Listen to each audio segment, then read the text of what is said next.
নমস্কাৰ এই মুহূৰ্তত দৰ্শকসকলক স্বাগতম জনাইছো ৰাতিপুৱাৰ কেইবাটাও গুৰুত্বপূৰ্ণ খবৰ দিব বিচাৰিছো চন্দ্ৰবাবু নাইডুৱে কয় যে মই মুখ্যমন্ত্ৰী নোহোৱালৈকে বিধানসভাত ভৰি নিদিও এটা ডাঙৰ খবৰ বিগ আপডেট ৰাজনৈতিক খবৰ জনাইছো কিয়নো চন্দ্ৰবাবু নাইডুৰ তৰফৰ পৰা কোৱা হৈছিল মই মুখ্যমন্ত্ৰী নোহোৱালৈকে বিধানসভাত ভৰি নিদিও এদিন এই খপত খাইছিল চন্দ্ৰবাবু নাইডুৱে কান্দি কান্দি সংবাদ মেলত খপত লৈছিল চন্দ্ৰবাবু নাইডুৱে খপত লোৱাৰ দৰে মুখ্যমন্ত্ৰী হৈহে আহিল বিধানসভালৈ নিজৰ প্ৰতিজ্ঞা পূৰণ কৰিলে চন্দ্ৰবাবু নাইডুৱে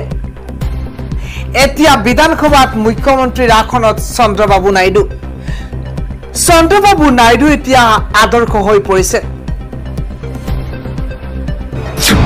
ৰাতিপুৱাৰ পৰৱৰ্তী আন এটা গুৰুত্বপূৰ্ণ খবৰ হৈছে মুখ্যমন্ত্ৰী ডক্টৰ হিমন্ত বিশ্ব শৰ্মাৰ নেতৃত্বাধীন কেবিনেট বৈঠকে 37টাকৈ বৃহৎ সিদ্ধান্ত গ্ৰহণ কৰিছে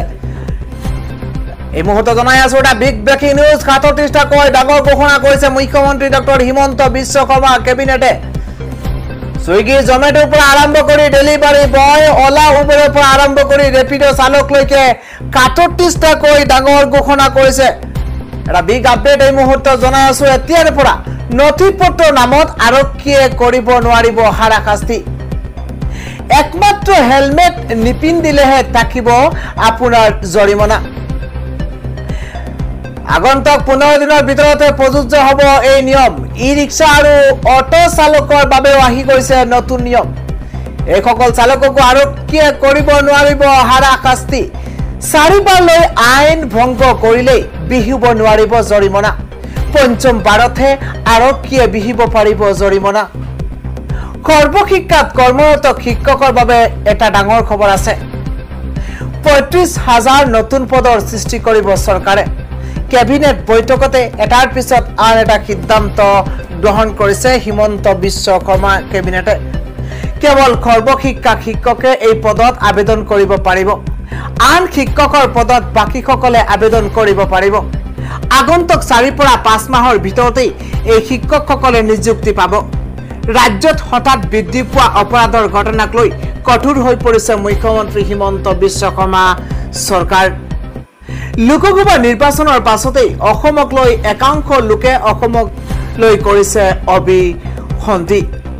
অসমক অশান্ত কৰাৰ পৰিকল্পনা এই সকলৰ মাজবাটত সংঘটিত হোৱা ঘটনা ইয়াকে উদঙাইছে দেখিয়া জুলিতো অনুৰূপ ঘটনা সংঘটিত হৈছে নিৰ্বাচনৰ মাজতে দুধনৈতো জনজাতীয় যুৱতীৰ সৈতে সংঘটিত হৈছে অনুৰূপ ঘটনা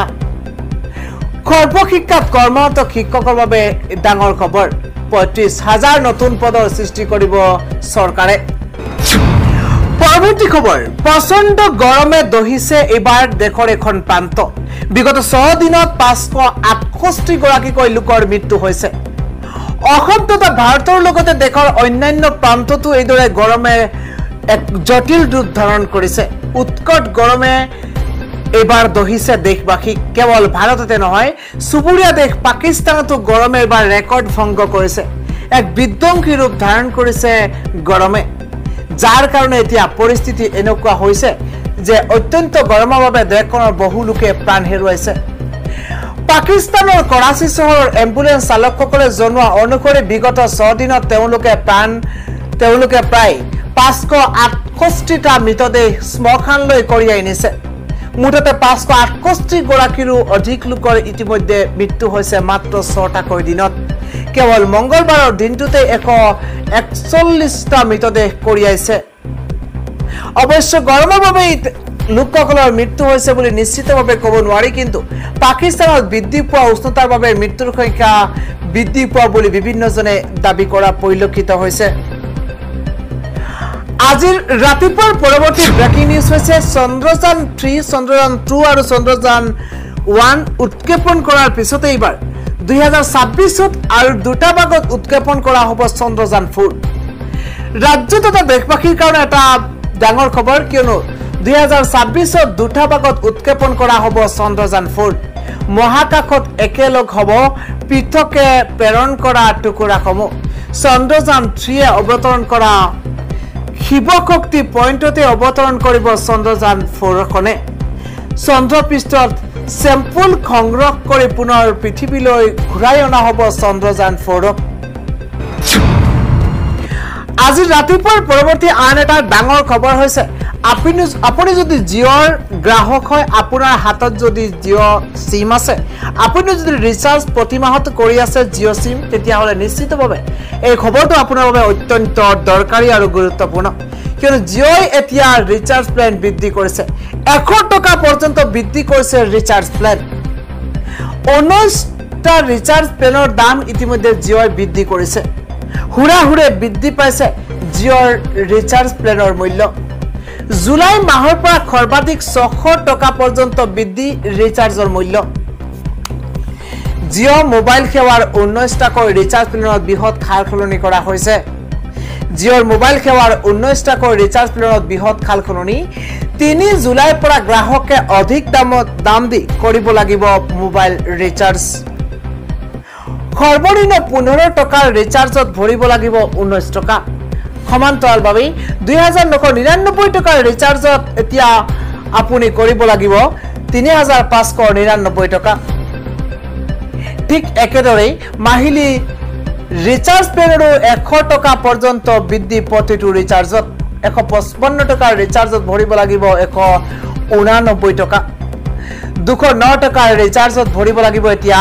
249 টকা ইয়াৰ বিপৰীতে 239 টকাৰ ৰিচাৰ্জত নতুন নিৰিখ হৈছে 299 টকা ইয়াৰ লগতে 299 টকাৰ ৰিচাৰ্জ যদি আপুনি পূৰ্বতে কৰিছিল এতিয়া আপুনি 349 টকা দি এতিয়া ৰিচাৰ্জ কৰিব লাগিব 249 টকাৰ ৰিচাৰ্জত 399 টকা হৈছে গৈ 399 টকাৰ ৰিচাৰ্জ হৈছে গৈ 499 টকা মুঠতে 100 টকা কৈ জিঅ'ই বৃদ্ধি কৰিছে ৰিচাৰ্জ প্লেন অৱশ্য চলিত প্লেনৰ ক্ষেত্ৰত এই নিৰিখ প্ৰযোজ্য নহয় পৰৱৰ্তী গুৰুত্বপূৰ্ণ খবৰ হৈছে এছএছৰ শিক্ষকসকললৈ এবাৰ হিমন্ত বিশ্ব শৰ্মা চৰকাৰে এক ডাঙৰ খবৰ দিছে সৰ্বশিক্ষাত কৰ্মৰত শিক্ষকৰ বাবে এক ডাঙৰ সিদ্ধান্ত চৰকাৰৰ ৰাজ্যত পুনৰ দিয়া হ'ব শিক্ষক নিযুক্তি সৰ্বশিক্ষা অভিযানত কৰ্মৰত শিক্ষকে বিশেষ নিযুক্তিৰ বাবে কৰিব পাৰিব আবেদন নিয়মীয়াকৰণ নহব সৰ্বশিক্ষাৰ চাকৰি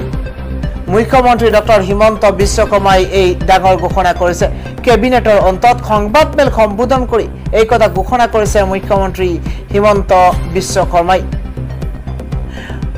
পৰৱৰ্তী আন এটা গুৰুত্বপূৰ্ণ খবৰ হৈছে এতিয়াৰ পৰা বাইকৰ যদি আপোনাৰ নথিপত্ৰ নাই আপুনি বাইক লৈ এতিয়া নিকন্দেহে আপুনি চলাব পাৰিব কিয়নো এতিয়াৰ পৰা আৰক্ষী আপোনাক হাৰাশাস্তি দিব নোৱাৰে অকল হেলমেট থাকিলে আপুনি আৰক্ষীৰ চকুৰ পৰা আপুনি পলাই যাব পাৰিব কিন্তু এতিয়াৰ পৰা কোনো ধৰণৰ নিৰ্ধাৰিত ধৰাবন্ধা নীতি নিয়ম নাই অকল হেলমেট থাকিলে আপুনি জৰিমনাৰ পৰা বাচিব পাৰিব আহি গৈছে দেখত নতুন নিয়ম বাইক আৰোহীয়ে ভৰিব নালাগে ফাইন এতিয়াৰ পৰা বাইক আৰোহীয়ে ভৰিব নালাগে ফাইন যাৱতীয় নথিপত্ৰ নাথাকিলেও ফাইন ভৰিব নালাগে বাইক আৰোহীয়ে আৰক্ষীয়ে হেলমেট